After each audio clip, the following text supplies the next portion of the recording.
Shoutout sa mga OFW namin na clients, locally employed na nag-reserve and pumili talaga sa mga projects na hawak namin.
Another day, another sulit property. We are here at Privado Homes dito sa San Francisco, Biñan, Laguna. And kung kayo yung buyer or OFW na nag-i-invest or nag-i-start pa lang mag-invest, naghahanap pa lang kayo sa Laguna, well, definitely baka makonsider po ninyo itong property na ino-offer namin dito. So, one of our safest offer na subdivision dito sa Laguna is ang ating Privado Homes and complete amenities. And kung community lang ang usapan, napaka-compact po nito. So kung kino-consider ninyo ang vicinity rin as well, malapit po tayo sa SLEX entrance and exit. So dito lang yung sa Southwood, few meters away or few minutes away lang din tayo dyan. So accessibility papuntang schools, transportation, grocery, wet markets, name it, malapit na malapit tayo dyan. Sama po yung mga golf course malapit dito sa project natin. Anyways, my name is Joshua Bicalin. Isa po tayong real estate salesperson and nanonood po kayo sa aming house tour. And definitely, kung nanonood po kayo, kindly subscribe on our channel. Of course, available din tayo sa mga social media accounts namin like Facebook and TikTok. We have also phone number connected to Viber and WhatsApp. Pwede po kayo mag-call and message them directly para makahingi pa kayo ng additional details. Anyways, our Tiesa model is our house tour for today. So, our townhouse na Tiesa model has a lot area of 97 square meters. Yan po yung typical natin. However, meron tayong malalaking lot area kung gusto po ninyo na mas malaki. And definitely, ang floor area natin is 160 square meters. Kaya meron tayong carport, open space for our garden, patwalk, service area, lanay area. Meron din tayong 3 bedrooms, 2 toilet and bath na complete fixture. Meron na rin tayong mga cabinets dyan for built-in turnover na po sa inyo. So, may exterior na rin tayo na design for you na i-receive ninyo. Anyway, start tayo dito sa ating house from here, the property, starting ng Tiesa. So, from here, papunta po dun sa mismong poste. So, meron tayo ditong open area pa for our garden. Kung gusto nyo ganyan, pwede kayo maglagay naman din ng table if ever na gusto nyo siya i-convert for your lanay area sa harapan na, no? Tapos may patwalk tayo na hindi makakasagabal kahit may parking kasi nakagilid po yung parking area natin. So may fence na rin tayo dito kapag turnover sa atin kasakaling corner yun sa inyo. And then ito yung car parking natin na kasya yung malalaki sasakyan, van, grandia, SUV, sedan, pwede. Kung may motor kayo, pwede din if ever na big bike to sakali. So anyway, shoutout sa mga OFW namin na clients, locally employed na nag-reserve and pumili talaga sa mga projects na hawak namin. By the way, so ito yung lanay area natin and definitely nasa 2.5 meters din yung lawak niya. May connection din to papunta sa service area na pwede natin convert for laundry area and also sa ating dirty kitchen. So ayan, dito naman kung napansin niyo sa gilid may mga stone cladding design na rin tayo and then may para siyang space doon sa taas lagayan naman ng mga aircon natin for split pipes if ever. So, stone cladding sa gilid. Mamaya pasukin natin sa loob. Tara. So, itong portion naman na to, sa harapan, may step na tayo dito, elevated to, for our welcoming dito sa patio, kumbaga. Tapos, meron tayong sliding window dito na enclose as to 1 para mas malaki yung open space niya if ever. So sa main door naman, gumamit tayo ng panel wood dyan para mas aesthetic siya ang design. Okay? So ito na yung open floor layout natin sa mismong Tiesa model. So makakapaglagay ka pa talaga ng malaki or huge talaga na L-type na sofa. May center table ka pang pwedeng ilagay. And then 55 to 65 inch na television. Pwedeng-pwede. Ang ganda talagang tignan, no? Tapos, ayan, pwede ka mag-backdrop ng PVC panel dito. Maglagay ka man dito ng cabinet sa harapan ng television and then ng living set natin, pwedeng-pwede, ang gandang tignan. And yun, so sa living area natin, additional dito, may drop ceiling na rin tayo dito na included once ma-turn over. And then may mga drop lights na rin siya.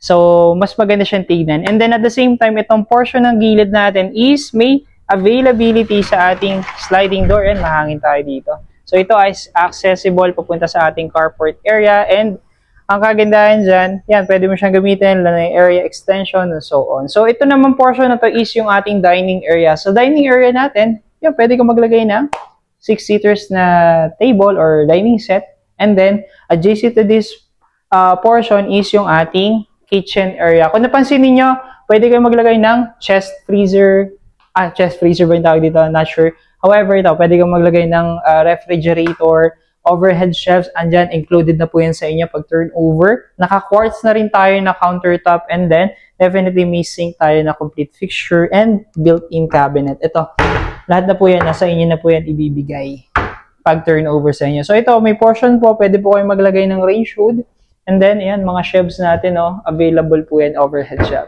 Dito naman sa gilid, meron tayo available for window for ventilation, and so on, papunta sa ating service area. And then, this is our service area na nasa 2 meters din yung lawak, 2.5. So, pwede mo siya i-convert for additional dito ng dirty kitchen or another sink kung sakaling gusto niyo siyang lagyan ng additional construction dyan. So, ito naman portion dito, pasok tayo ulit sa loob. Ito yung ating CR sa ground floor. Ayan. So, may shower area natin, may shower area tayo dito, pero ito is not included po sa ating turnover, itong enclosure na glass panel door. Pero pwede kayo magpalagay niyan if ever na decided na po kayo. And then may sink na tayo dito with built-in cabinet. Ayan. So, may salamin na rin. And then, dito naman yung portion natin for our toilet area naman, or toilet fixture. Tapos, sakit tayo dito sa taas. So, ito kung napansin po ninyo, yan. May handrails na tayo, may PVC na accent na rin siya sa handrails guide, kumbaga. Tapos tubular steel na po siya, and then modern po yung pagkakagawa, hindi po sementado. May pagka-floating effect pa nga po siya. Yung ganyan siya. Tapos ito, pag-akit natin, high ceiling, pwede kang maglagay ng drop light or chandelier dyan kung sakasakali. And then, dito sa taas, we have 3 bedrooms. So, sa 3 bedrooms natin, ito yung first bedroom for our kids. Pwede natin lagyan ng single bed, bunk bed, or so on. Ito, pwede natin itong gayahin. Meron itong may portion to for our full type na bed. Tapos, naglagay siya dito ng table. And this one, ito kasama po ito, ganitong kalaking built-in cabinet. Kasama po yan dyan sa ating turnover. So, ganyan po yung kalaki. Sa inyo po yan mapupunta. Ayan. So, malaki din yung mga bintana natin dito actually. Ayan. So, ganyan siya kalaki. Ayan, dito naman tayo sa second bedroom natin. So, our second bedroom is here. Yan. Pwede tayo maglagay ng single bed, double bed, and so on. Ito naman yung portion natin sa table. Pwede ka maglagay ng ganito. And our free na built-in cabinet na napakalaki at napakaganda rin. So, ganyan po siya pag tinurnover po sa inyo sa lahat po ng bedroom. Tara po tayo sa master bedroom. So, ito naman yung master bedroom natin. So, explain ko lang dito. King or queen size bed, pwedeng-pwede, kasyang-kasya. And then, malaki pa yung space niya. Hindi mako-compromise yung paggamit ninyo. Kahit maglagay kayo ng table, magkabila ang part ng bed ninyo. Tapos, yan, pwede kang maglagay nga dito talaga ng mini table for your office kung sakali mga lagayan ng mga pictures and so on. Tapos, itong portion na to, ito hindi pa siya kasama, pati yung drop ceiling. So, white finish lang po siya. Itong panel na to is hindi siya kasama at same this built-in cabinet. Yan. Punta naman tayo sa ating toilet and bath sa master bedroom natin na merong walk-in closet. Tara! So ito, once again, shower area. Ito shower area natin, hindi pa rin po kasama itong pinaka-glass panel enclosure. May sink na rin tayo and with built-in cabinet. Tapos ito yung portion natin for our toilet. Ayan, sa may toilet natin. Dito naman, yung ating portion for our walk-in closet na napakalaki for our master bedroom if ever. So may ventilation na rin siya, hindi ka mag-worry.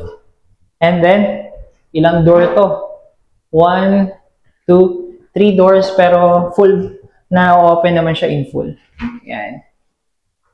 And thank you for watching. I hope na-enjoy po ninyo ang aming house tour dito sa Tiasa Model, dito sa Privado Homes sa San Francisco, Biñan, Laguna na flood-free, may accessibility, na starting ang ating Tiasa Model once again is 96 square meters to 106 square meters lot area, and kanyang floor area naman is 97 square meters to 106 square meters. So, ganun po yung mga variation natin sa mga inventory natin as of now. So, for our sample computation, our total contract price starts at 9.5 million. So, ang ating required down payment through our bank financing is 10%, equivalent for 954,000 pesos.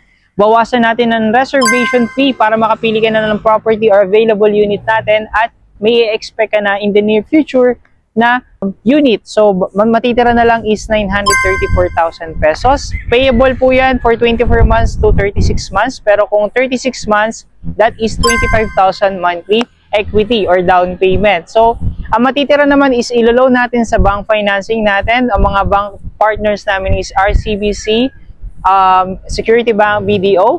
So, that is 20 years terms, which is 64,000 pesos monthly amortization. So, that's it. And if ever po na gusto po ninyo i-visit, kindly take advantage our site tripping for tomorrow. Available po yan. Just call us to our phone number showing on the screen. Pwede po yan for our Viber and WhatsApp, connected po siya doon. So, in any cases, just contact us to get additional details sa aming mga project na ino-offer dito sa Laguna. So, once again, this is Joshua Bicalan of Buy Expert, your real estate salesperson, and see you on our next house tour. So, once again, kung naghahanap ka ng bahay, kontakin niyo lang kami. Bye-bye!